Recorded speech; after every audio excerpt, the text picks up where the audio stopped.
आज हम बात कर रहे हैं एक ऐसे शख्स के बारे में जिसकी महत्वाकांक्षा सिर्फ दौलत कमाने तक ही सीमित नहीं है, बल्कि वो तो मानवता के भविष्य की पूरी कहानी को ही फिर से लिखना चाहता है।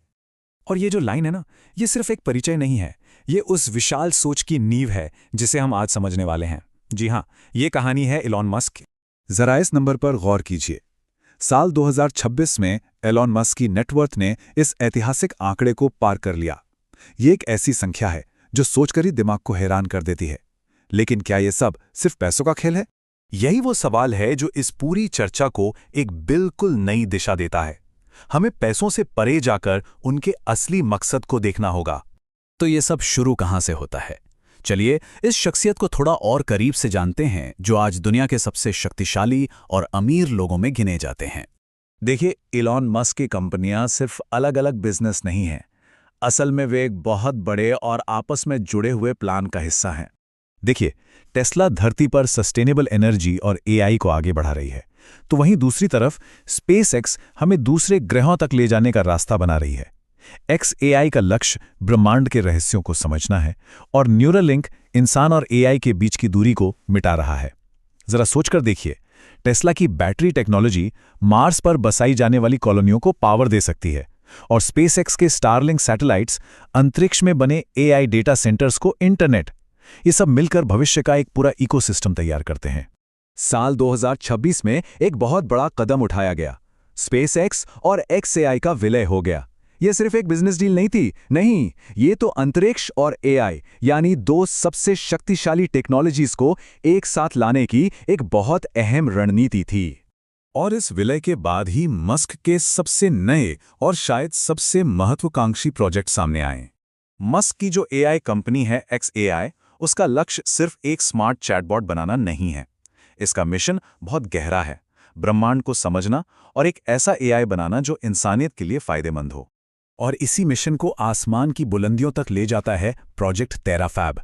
ये कोई छोटा मोटा प्रोजेक्ट नहीं है, ये $20 बिलियन का प्रोजेक्ट है, जिसका मकसद एआई डेटा सेंटर्स को धरती से उठाकर सीधा अंतरिक्ष में स्थापित करना है।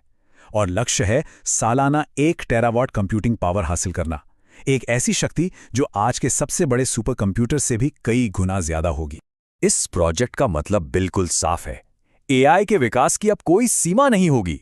इसका भविष्य अब धरती के बंधनों से आजाद होकर अंतरिक्ष तक फैलेगा। लेकिन सवाल यह है कि ये सब करने के पीछे की सोच क्या है? इसे समझने के लिए हमें उस फिलॉसफी को जानना होगा जो मस्क के पूरी दुनिया को देखने के नजरिए का आधार है।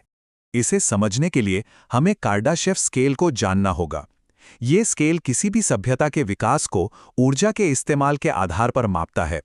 टाइप 1 सभ्यता अपने पूरे ग्रह की ऊर्जा को कंट्रोल करती है, टाइप 2 अपने सूरज जैसे तारे की पूरी ऊर्जा को, और टाइप 3 सभ्यता अपनी पूरी की पूरी गैलेक्सी की ऊर्जा को कंट्रोल करती है। और हम इंसान कहाँ हैं इस स्केल पर? हम अभी टाइप 0.7 पर हैं, यानी टाइप 1 बनने का सफ़र भी अभी बहुत लंबा है। और मस्क का यही मानना है कि भविष्य में असली करेंसी पैसा नहीं बल्कि ऊर्जा होगी।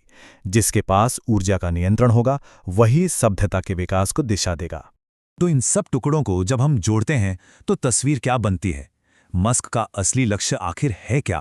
देखिए, असली प्लान ये है मंगल पर इंसानी बस्तियां बसाना, एआई और रोबोट्स की मदद से एक ऐसी दुनिया बनाना जहां किसी चीज की कोई कमी ना हो, और सबसे जरूरी मानव चेतना को हमेशा के लिए जीवित रखना, चाहे फिर धरती पर कुछ भी हो जाए।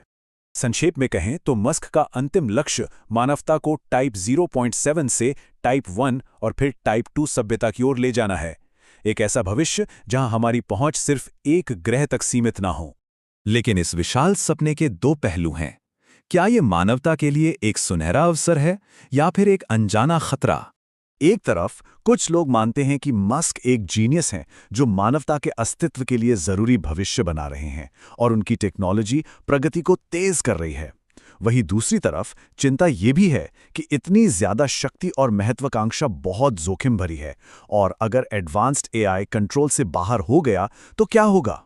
एक इंसान जिसने कार इंडस्ट्री को बदल दिया, जिसने इंटरनेट की दुनिया को बदल दिया, और अब वो पूरी की पूरी मानव सभ्यता को ही बदलने निकला है।